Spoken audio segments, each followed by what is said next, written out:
Shalom semuanya. Apa kabarnya Bapak Ibu dan terkasih? Pasti Anda semua luar biasa. Hari ini kita sungguh-sungguh mau membuka hati kita bagi kebenaran firman Tuhan. Dan seberapa banyak dari antara Anda kalau mungkin Anda datang di tempat ini, Anda memiliki sebuah pengharapan bahwa Tuhan harus menolong saya. Karena beberapa waktu Anda mungkin mengalami kok banyak kendala, banyak masalah. Bagaikan itu sebuah rintangan yang bagaikan tembok di depan kita. Seberapa banyak mungkin Anda merasa bahwa setiap kali berdoa kok selalu rasanya membentur tembok seperti itu. Ada yang mungkin merasa seperti itu Bapak Ibu Saudara. Rasanya ada penghalang bagaikan tembok yang mungkin kalau kita kembali kepada peristiwa sejarah pada tahun sekitar 1949 pada waktu itu antara Jerman Timur dengan Jerman Barat sedang mengalami perselisihan sehingga akhirnya dibangunlah sebuah tembok pembatas. Dan itu membuat orang-orang yang berada di Jerman Timur tidak bisa melintasi hingga ke Jerman Barat dan juga tidak bisa orang-orang dari Jerman Barat mau begitu saja melewati sehingga bisa masuk ke daerah Jerman Timur. Dan masalahnya terus berkembang sehingga akhirnya diresmikan pada tahun 1961 dan seterusnya dibangunlah sebuah tembok yang benar-benar kokoh dan itu disebut sebagai tembok Berlin. Tembok yang memisahkan kedua negara bagian itu tidak bisa menyenangkan masyarakat pada waktu itu. Mereka mau bertemu dengan keluarganya, mereka mau cari pekerjaan, penghidupan yang lebih baik juga tidak bisa. Mereka tidak bisa kontak rekan mereka, teman mereka, sahabat mereka, orang yang mereka kasihi di negara seberang sana oleh karena tembok Berlin. Tetapi sejarah benar-benar berubah begitu drastis karena pada tanggal 9 November 1989 akhirnya tembok Berlin roboh. Karena masyarakat pada waktu itu sudah demo, mereka berusaha untuk menyuruh pemerintah agar tembok ini dimusnahkan saja. Tidak perlu lagi ada pembatas dan mereka merayakannya pada waktu itu. Sehingga akhirnya tidak ada lagi rintangan, tidak ada lagi penghalang, tidak ada lagi pembatas antara kedua negara itu. Hancurnya tembok Berlin itu mendatangkan sebuah sukacita. Demikian juga Bapak Ibu terkasih. Ketika kita berdoa, hari-hari ini kita banyak berseru kepada Tuhan agar Tuhan meruntuhkan segala penghalang yang bagaikan tembok yang ada di hadapan kita. Kita akan belajar bersama-sama. Tema khotbah saya pada hari ini adalah meruntuhkan tembok penghalang. Ini adalah khotbah berseri, Bapak Ibu terkasih, dan Anda jangan lewatkan nanti seri yang kedua saya akan sampaikan di sore hari jam 4. Kalau bisa ada waktunya Anda datang di tempat ini, Anda mengikuti secara online live streaming pun, ayo Anda bisa datang mengikuti seri Allah Kemenanganku. Di ibadah yang kedua saya akan menyampaikan bahwa kekalahan bukanlah akhir. Mungkin belakangan ini Anda merasa bahwa Anda sudah gagal. Anda sudah kalah, Anda sudah tidak berdaya, Anda sudah tidak sanggup lagi. Tetapi inilah kabar baiknya. Kekalahan Anda, kegagalan Anda bukanlah sebuah akhir. Ya, saya tidak akan bahas pagi ini, tapi hari ini kita akan fokus bagaimana kita meruntuhkan tembok penghalang. Yang siap katakan amin. Ya, buka bersama-sama kebenaran firman Tuhan di dalam kitab Yosua. Pasal yang ke-6 ayat yang pertama. Demikian firman Tuhan kita akan baca bersama-sama dengan suara yang paling keras yang kita bisa. 1, 2, 3. Kota Yeriko sudah ditutup dan tertutup rapat oleh karena orang Israel. Tidak ada orang keluar masuk kota itu. Orang-orang Yeriko sudah mendengarkan kabar soal kedahsyatan Allah yang menyertai orang-orang Israel. Karena itu mereka menutup pintu gerbangnya, menutup kotanya yang dikelilingi oleh tembok yang begitu besar. Sehingga tidak seorang pun bisa keluar dan masuk. Inilah tembok penghalang. Mungkin Anda merasa ada tembok penghalang berkat Anda belakangan ini. Kita mau belajar bersama-sama bagaimana sih caranya. Bersama dengan Tuhan Yesus kita meruntuhkan semua tembok penghalang agar kita mengalami berkat Tuhan secara maksimal ya. Yang pertama yuk kita belajar dari Yosua dan pasukannya. Bagaimana sih mereka meruntuhkan tembok Yeriko? Kita kembali sebentar di Yosua pasal yang kelima. Ayat 13 sampai ayat 15. Saya minta kita bergantian membacanya ya. Saya baca ayat 13, kemudian Anda 14 ya. Demikian firman Tuhan. Yosua pasal 5 ayat 13. Ketika Yosua ada di dekat Yeriko, ia melayangkan pandang dan melihat tiba-tiba seseorang berdiri di depannya dengan pedang terhunus di tangannya. Yosua mendekatinya dan bertanya kepadanya, apakah engkau kawan atau lawan kami? 14, silakan. Jawabnya, bukan, tapi aku adalah panglima bala tentara Tuhan. Aku di sini sekarang. Lalu Yosua sujud dengan mukanya ke tanah, menyembah dan berkata kepadanya, apa yang hendak Tuanku katakan kepada hambamu ini? 15. Jawab panglima bala tentara Tuhan itu kepada Yosua, lepaskanlah kasutmu, sebab tempat engkau berdiri itu kudus. Yosua pun berbuat demikian. Yang pertama, bagaimana Yosua dan pasukan Israel bisa meruntuhkan tembok Yeriko? Karena yang pertama, Allah menyatakan dirinya sebagai panglima bala tentara Tuhan. Ini penting. Tuhan yang berinisiatif menjumpai Yosua dalam wujud panglima bala tentara Tuhan. Sebab Allah adalah kemenangan kita. Yang percaya katakan amin. Ya. Karena itu Tuhanlah yang jadi panglimanya. Sebagai panglima berarti Tuhan itulah yang memimpin peperangan yang akan dihadapi oleh Yosua dan pasukan Israel untuk mereka mengalahkan Yeriko. Allah menyatakan dirinya dalam wujud panglima bala tentara Tuhan.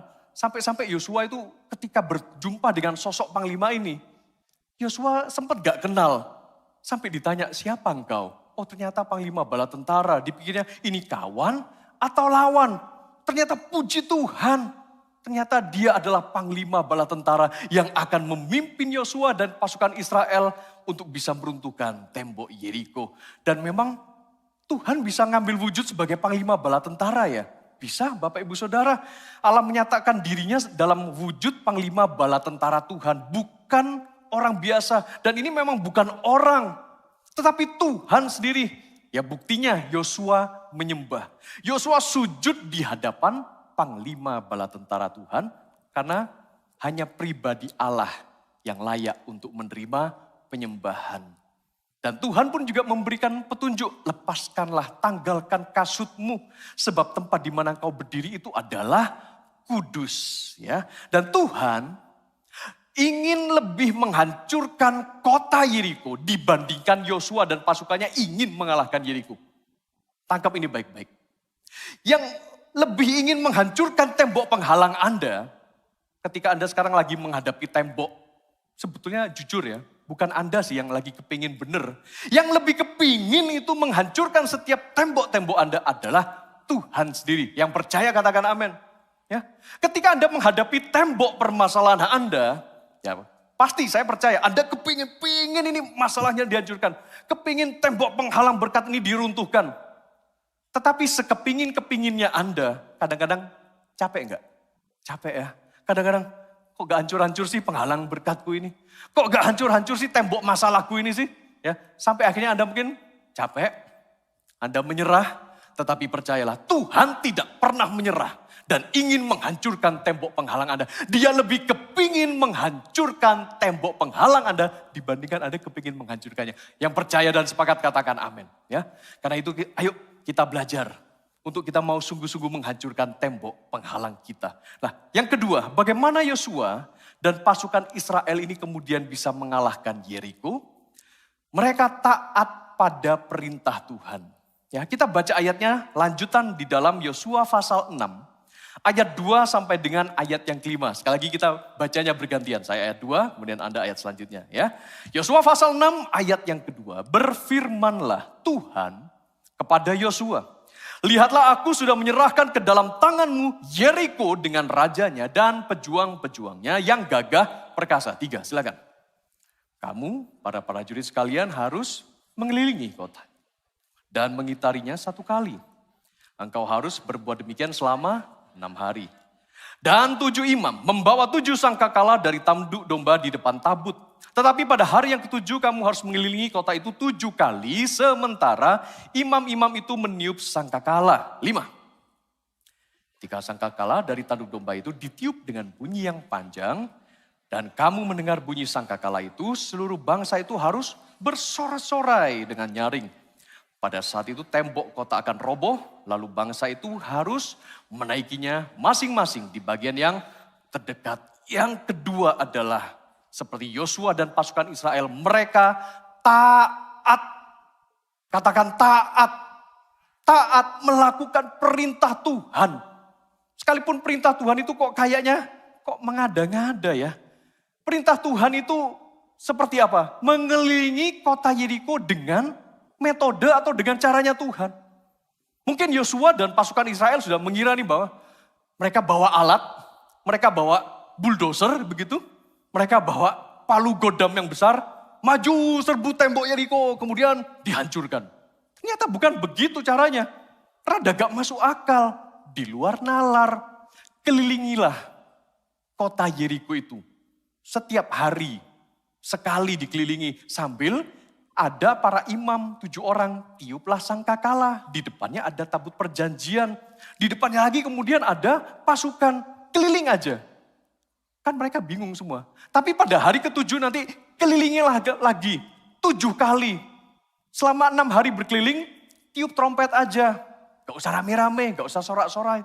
Tapi di hari ke-7 setelah putaran yang ke-7, nah barulah pada waktu itu bersorak-sorai. Dan waktu itulah tembok Yeriko akan runtuh. Coba deh bayangkan. Mungkin Anda atau saya lah ya. Pada masa itu menjadi pasukannya Yosua. Pak Komandan, gak salah tak ini? Kita disuruh keliling puter-puter begini. Nanti diketawai sama orang Yeriko. Ya. Dan belum lagi muter itu seluruh kota Yeriko. Lah kita gak capek apa? Ya. Mungkin Anda harus punya gambaran ini. Kota Yeriko itu seperti apa? Ya. Dan Yeriko ini saudara-saudara dikenal sebagai salah satu kota tertua di dunia. Yeriko is the oldest city of the world. Dan beneran saya pastikan, saya sampai Belani datang, saya lihat dan benar di salah satu dindingnya tertulis. Yeriko is the oldest city of the world. Ya. Mungkin kalau Anda juga penasaran, nanti deh bulan Februari mendatang bergabung sama rombongannya Pastor Anthony ya, Bible Made Alive. Pergilah ke Israel, mampirlah ke Yeriko ya. Kota tertua Bapak Ibu Saudara. Dan seberapa jauh sih kalau kita mau mengelilingi kota Yeriko itu? Ya. Yeriko luasnya adalah 4 hektar. 4 hektar tuh kalau meter persegi berarti 40.000 meter persegi. Oke, kita main hitung-hitungan matematika dulu lah ya. Ini kelilingnya berapa lah kira-kira. Kalau kita lihat ini kan persegi panjang begitu ya. Ambil gampangannya aja lah hitungannya ya. Ini masih pagi ya.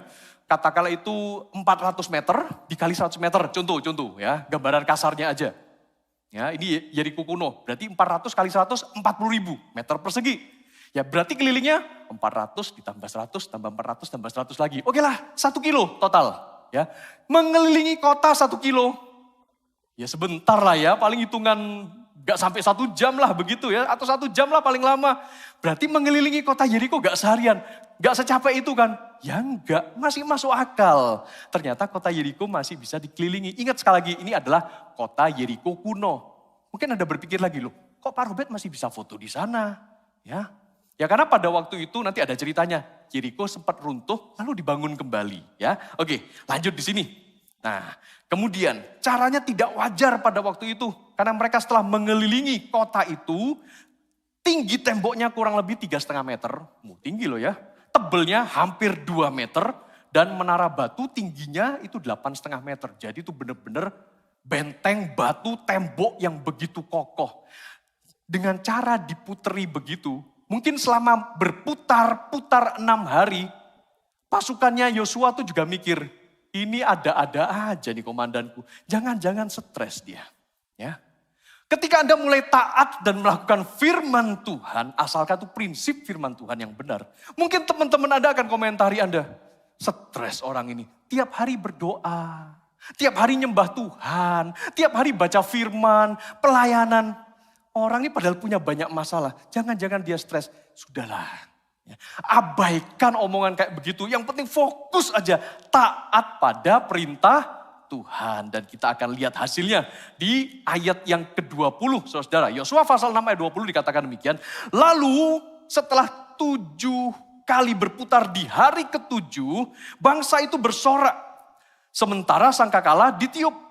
Ketika bangsa itu mendengar bunyi sangkakala dan bersorak-sorai dengan nyaring. Nah, hasilnya apa? Ya, baca dengan keras. Robohlah tembok itu. Bangsa itu menaikinya, masing-masing di bagian yang terdekat, masuk kota dan merebut kota itu. Saudara-saudara, jadi sebetulnya apa sih yang membuat tembok Yeriko itu bisa roboh kayak begitu? Oke? Karena ketaatan. Dan juga di dalam surat Ibrani disebutkan juga karena iman. Lihat baik-baik di sini dalam Ibrani pasal 11 ayat yang ke-30. Iman timbul dari pendengaran ya, dan kalau kita dengarkan firman Tuhan lagi. Ayo Ibrani 11 ayat 30 kita baca dengan suara yang paling keras yang Anda bisa agar iman juga bangkit ya. Demikian firman Tuhan, Ibrani 11, 30, 1, 2, 3. Karena iman runtuhlah tembok-tembok Yeriko setelah kota itu dikelilingi 7 hari lamanya. Saudara-saudara. Ketaatan adalah ungkapan iman untuk menggerakkan kuasa Allah bekerja secara menakjubkan. Karena kadang-kadang begini, kalau secara agama ya, ada orang yang taat tapi gak pakai iman. Oke. Tetapi saya mau mengajak setiap kita meniru bangsa Israel yang meruntuhkan tembok Yeriko. Kita taat. Modal dasarnya itu adalah iman. Ketaatan tanpa iman tidak akan menghasilkan perkara yang besar, tidak akan menghasilkan mujizat. Tembok-tembok penghalang Anda perlu diruntuhkan dengan mujizat. Dan bagaimana caranya menggerakkan mujizat itu? Anda perlu taat. Tapi bukan ketaatan buta. Ketaatan dengan iman yang timbul juga dari firman Tuhan. Karena itu, ketaatan adalah ungkapan iman kita yang akan menggerakkan kuasa Allah bekerja secara menakjubkan. Salah satunya untuk meruntuhkan setiap tembok-tembok penghalang Anda. Yang percaya kasih tepuk tangan buat Tuhan Yesus. Yes. Semakin iman Anda bangkit, Anda taat kepada Tuhan, sebentar lagi tembok Anda akan segera runtuh. Amin. Ya, mereka taat melakukan perintah Tuhan. Dan ketaatan apa lagi yang harus dilakukan? Ya, mereka harus menjaga diri terhadap barang yang dikhususkan. Masih ada lagi taatnya, bukan cuma sekedar keliling puter-puter. Yosua pasal 6 ayat 18 dan 19 dikatakan demikian. Tetapi kamu jagalah dirimu terhadap barang-barang yang dikhususkan untuk dimusnahkan. Setelah mengkhususkannya untuk dimusnahkan, jangan, berarti gak boleh. Jangan sampai kamu mengingini dan mengambil sesuatu dari barang-barang itu. Agar jangan perkemahan orang Israel yang justru dimusnahkan dan mengalami malapetaka. Segala emas dan perak serta barang-barang tembaga dan besi adalah kudus bagi Tuhan dan masuk dalam perbendaharaan Tuhan. Jadi ketaatan itu juga harus disertai dengan mendengar perintah Tuhan dan dengan iman kita melakukannya. Mereka taat untuk tidak menjamah barang-barang jarahan itu. Ya, kita lanjutkan. Bagaimana sih Yosua dan pasukan Israel ini meruntuhkan tembok Yeriko? Tadi yang pertama kita sudah belajar ketika Tuhan hadir sebagai bala tentara Tuhan. Yang kedua ketika mereka taat melakukan perintahnya. Dan yang ketiga adalah jangan sampai reruntuhan itu dibangun kembali.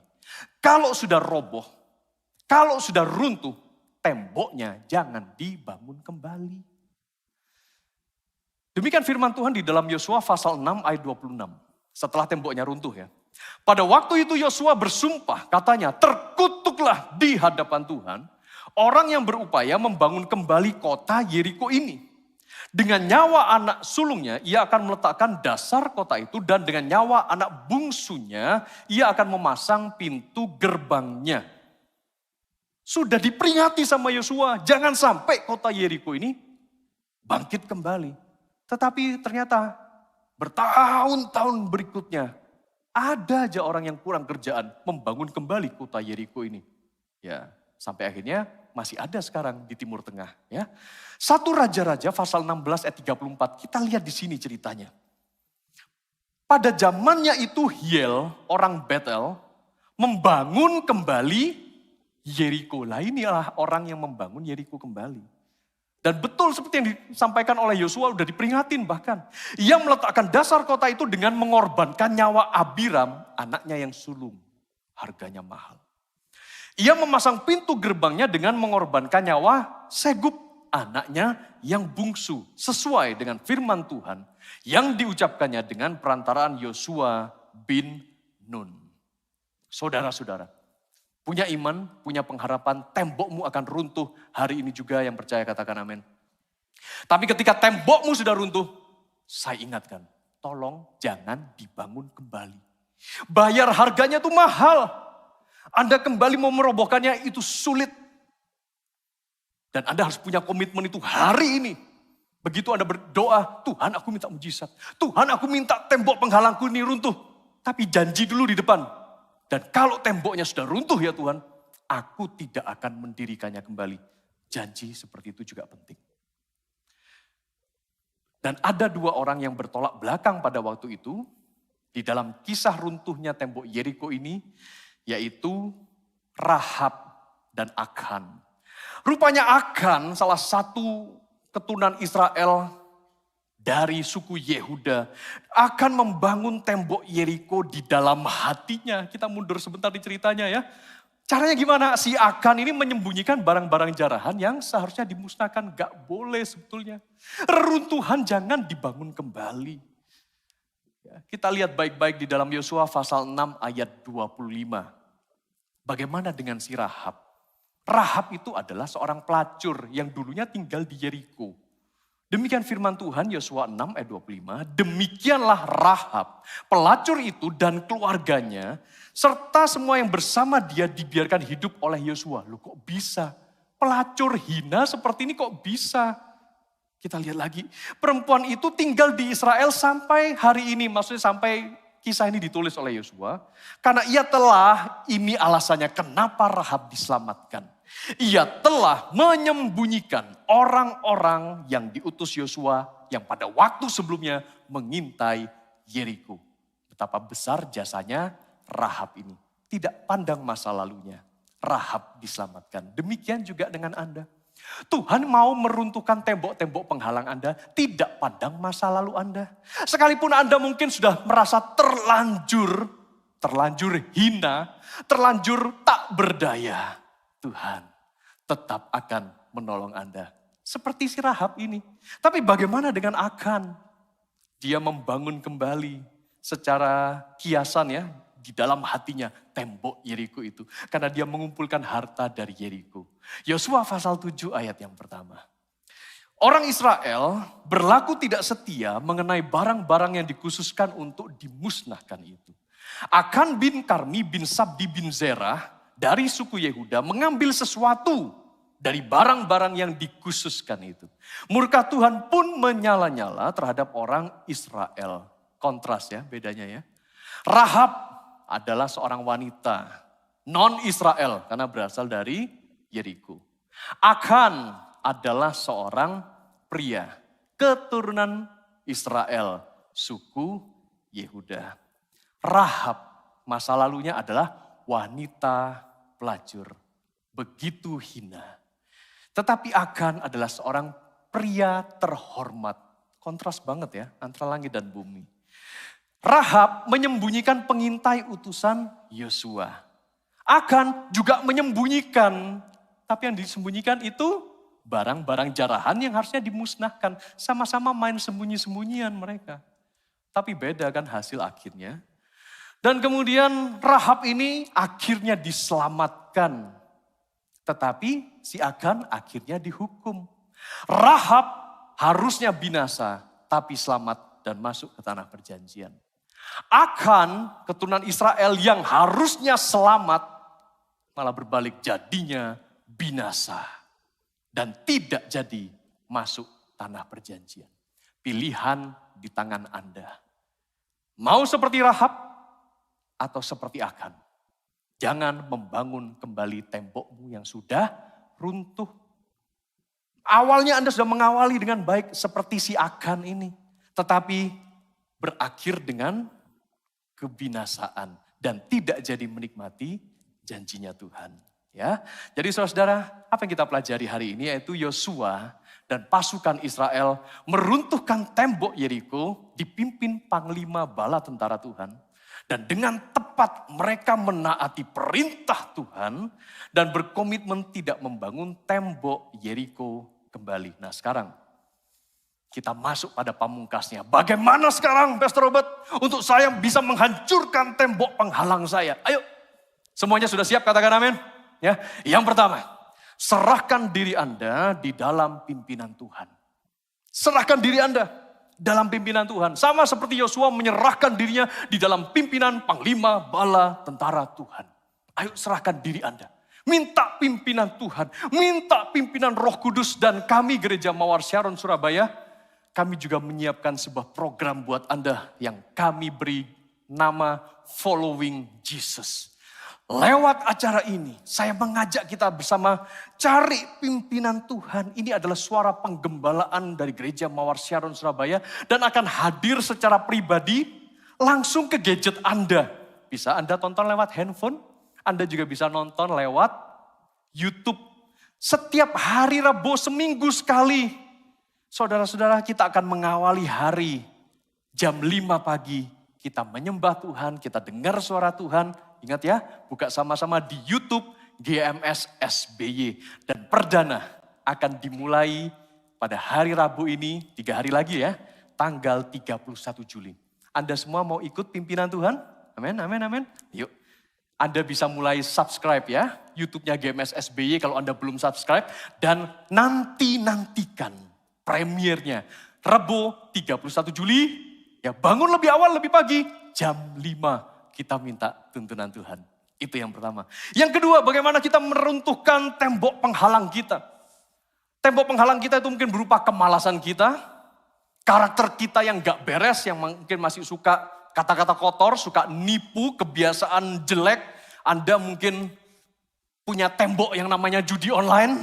Ya, Anda punya keterikatan untuk tertarik dengan sesama jenis. Atau enggak Pastor Robert, saya tertarik dengan lawan jenis. Tapi bukan pasangan saya, ya sama aja itu. Ya, itu tembok penghalang Anda. Bagaimana caranya kita meruntuhkan tembok penghalang? Saudara-saudara, taatlah pada Tuhan. Taat aja pada Tuhan. Sekalipun ketaatan itu bagi Anda dan bagi banyak orang itu di luar nalar. Ya. Kalau mungkin perintah Tuhan itu mungkin masih bisa logika, masuk akal, mungkin semuanya senang gitu ya. Tetapi ada masanya secara spesifik Tuhan itu akan memberikan sebuah perintah yang mungkin kadang gak masuk akal. Saya sedikit cerita kesaksian ya, karena sekitar 2 tahun yang lalu ketika saya bersama-sama dengan tim rombongan dari Gereja Mawar Sharon, kami melayani di Persekutuan Doa Polrestabes Surabaya. Dan saya mengajak tim ini, saudara-saudara, untuk bisa melayani bersama-sama.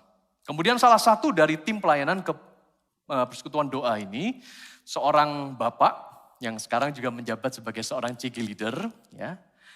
Kan ini pelayanan di Polrestabes Surabaya ini di hari dan jam kerja. Saya tanya sama beliau, Pak, gak apa-apa tak ikut saya pelayanan di Persekutuan Doa ini hari dan jam kerja. Oh gak apa-apa Pastor Robert katanya, karena hari ini saya tutup tokonya. Loh, dalam hati saya mikir, gak bahaya tak? Atau saya mikir bahwa mungkin jangan-jangan ini tokonya sudah running gitu ya, pelanggannya banyak, rame banget begitu. Tapi kalau Anda perlu tahu latar belakangnya saudara-saudara, di zaman pandemi waktu itu, Bapak ini juga sempat jualan tahu di Pasar Asem. Ya kurang lebih, ya tahulah gambarannya kayak begitu ya. Dan Bapak ini dan keluarganya punya kebutuhan untuk mengkuliahkan anaknya sebetulnya. Tetapi Bapak ini cerita sama saya, dia mau belajar taat sama Tuhan. Dan pada waktu dia mulai aktif datang beribadah di gereja, kemudian diajak ke CG, kemudian disuruh oleh coachnya. Ya, coachnya juga ada di antara Anda pada pagi hari ini. Ya, ingat ya. Disuruh untuk, ayo kamu sudah harus mulai melayani Tuhan. Bapak ini ngapain sih melayani Tuhan? Ya, tapi karena coach saya nyuruh, ya udah deh saya pelayanan. Tapi dia melayani hanya sekedar aja. Ikut pelayanan kunjungan, dia kunjungan. Ikut pelayanan kedukaan, ikut pelayanan. Sampai suatu waktu Bapak ini secara pribadi di dalam doa, di dalam saat teduhnya, dia mengalami Tuhan secara pribadi. Dan dia kemudian mendengarkan suara Tuhan dari dalam hatinya yang berkata bahwa kamu harus melayaniku dengan sungguh-sungguh. Semenjak saat itu hati Bapak ini tersentak. Dia mau taat untuk melakukan perintah Tuhan itu. Dan dia berkomitmen setiap kali kalau dia diajak pelayanan. Dia akan tutup tokonya dulu lalu dia akan pelayanan. Selesai pelayanan dia kembali untuk buka lagi tokonya sampai segitunya.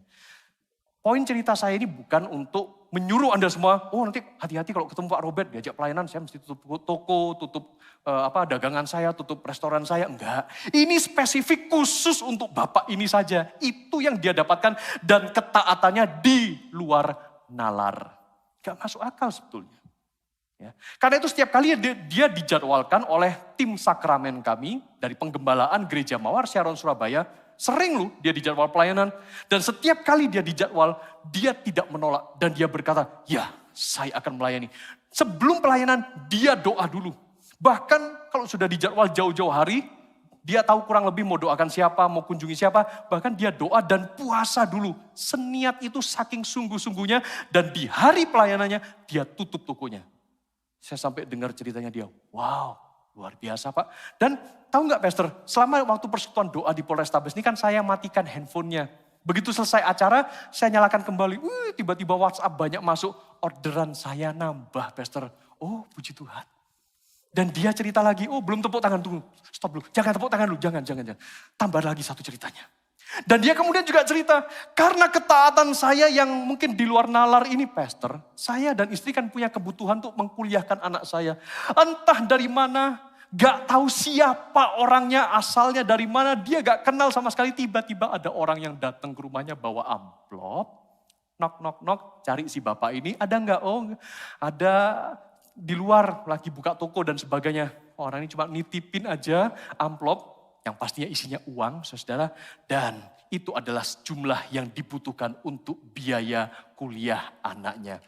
Tuhan ajaib, Tuhan adalah kemenangan kita. Tuhan pasti akan meruntuhkan setiap tembok penghalang kita. Dan yang ketiga, bagaimana agar kita meruntuhkan tembok penghalang? Yang ketiga adalah tidak kompromi dengan dosa. Akan kompromi dengan dosa, dia membangun kembali Yeriko di dalam hatinya dengan dia mengambil barang-barang jarahan. Seperti Hiel juga membangun kembali tembok Yeriko. Harganya mahal. Anak sulung, anak bungsu dikorbankan. Jemaat Gereja Mawar Sharon, begitu tembok meruntuh, jangan dibangun kembali. Bereskan hidupmu di hadapan Tuhan. Begitu tembok meruntuh, jangan lagi membangun tembok seperti kebiasaan judi online. Selingkuh, tinggalkan selingkuh. Jangan berbuat dosa lagi, jangan diulangi lagi. Kalau masa lalumu pernah mencuri, jangan mencuri lagi. Kalau di masa lalumu engkau pernah menipu, jangan menipu lagi. Kalau di masa lalumu pernah terikat dengan narkoba, minum minuman keras, jangan terikat dengan kebiasaan itu lagi. Kalau di masa lalumu yang membuat tembokmu berdiri semakin kokoh itu adalah kemalasanmu, begitu engkau sukses dan begitu tembok meruntuh, jangan malas lagi. Amin. Ya, komitmennya di hadapan Tuhan. Ayo sama-sama saudara-saudara jaga kekudusan. Dosa yang sudah ditinggalkan jangan diulangi lagi. Amin. Ya, karena itu ayo saya mengajak kita bersama runtuhkan tembok penghalangmu dalam pimpinan Tuhan. Taatlah kepada Tuhan sekalipun mungkin ketaatan itu di luar nalar. Dan yang ketiga, jangan kompromi dengan dosa. Puji nama Tuhan. Saya ajak kita semua bangkit diri bersama-sama di hadapannya. Saya undang juga tim worship. Sama-sama kita akan menyembah Dia.